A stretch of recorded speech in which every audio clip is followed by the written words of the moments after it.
उत्तराखंड में पंचायत चुनाव को लेकर बड़ी हलचल देखने को मिल रही है।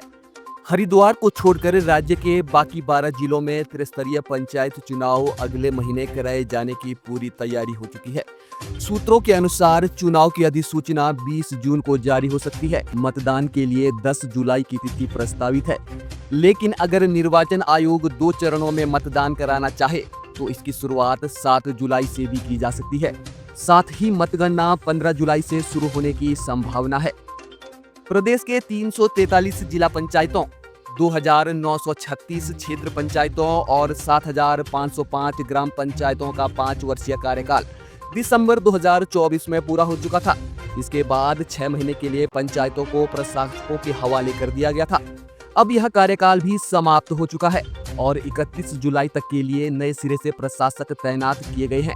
इस स्थिति में सरकार और राज्य निर्वाचन आयोग के पास चुनाव प्रक्रिया पूरी करने के लिए अब सिर्फ 52 दिन का समय बचा है।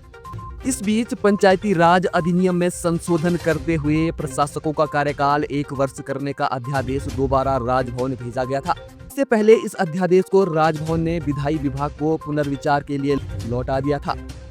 प्रशासकों का कार्यकाल 6 महीने से अधिक नहीं हो सकता, इसलिए अब संवैधानिक संकट टालने के लिए चुनाव कराना अनिवार्य हो गया है।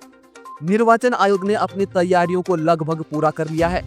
आयोग के आयुक्त सुशील कुमार शर्मा ने बताया कि वोटर लिस्ट का अंतिम प्रकाशन हो चुका है और उसे ऑनलाइन भी उपलब्ध करा दिया गया है।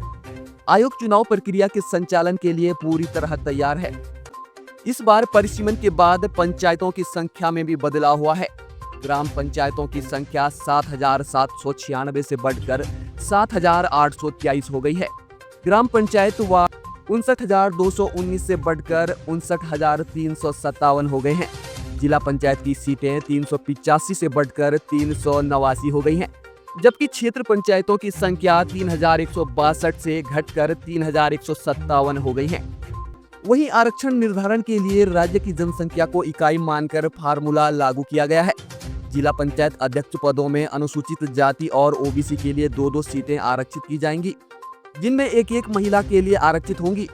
अनुसूचित जनजाति की जनसंख्या कम होने के कारण उन्हें अध्यक्ष पद पर आरक्षण नहीं मिलेगा। ब्लॉक प्रमुखों के लिए अनुसूचित जाति को 18, अनुसूचित जनजाति को 3 और ओबीसी को 15 पद आरक्षित किए जाएंगे। ग्राम प्रधान पदों पर अनुसूचित जाति के लिए 1467, अनुसूचित जनजाति के लिए 226 और ओबीसी के लिए 1250 पद आरक्षित होंगे। यही फार्मूला क्षेत्र पंचायत सदस्यों पर भी लागू होगा। आरक्षण निर्धारण की समय सारणी के अनुसार जिलाधिकारियों ने संबंधित सूचनाएं जारी कर दी हैं। आम जनता से कहा गया है कि यदि किसी को आरक्षण प्रस्ताव पर आपत्ति हो तो वह खंड विकास अधिकारी, जिला पंचायत राज अधिकारी या जिलाधिकारी कार्यालय में अपनी आपत्ति प्रस्तुत कर सकता है। जरूरत पड़ने पर संबंधित अधिकारी मौखिक सुनवाई का अवसर भी देंगे। इसके बाद आरक्षण सूची को सार्वजनिक स्थानों पर प्रदर्शित किया जाएगा। वर्तमान में जब तक पंचायतों का पुनर्गठन नहीं हो जाता, तब तक प्रशासनिक कार्यों के संचालन के लिए जिम्मेदार अधिकारी नियुक्त कर दिए गए हैं। जिला पंचायतों का कार्य जिलाधिकारी, क्षेत्र पंचायतों का एसडीएम और ग्राम पंचायतों का कार्य सहायक खंड विकास अधिकारी संभालेंगे। ये व्यवस्था पंचायत गठन या 31 जुलाई तक, जो भी पहले हो, तब तक जारी रहेगी। अब समय है कि आप भी सतर्क हो जाइए। अगर आप किसी पद के दावेदार हैं या पंचायत व्यवस्था में रुचि रखते हैं तो तुरंत अपने क्षेत्र में आरक्षण से संबंधित जानकारी प्राप्त करें। आपत्तियां दर्ज कराने की प्रक्रिया भी शुरू हो चुकी है।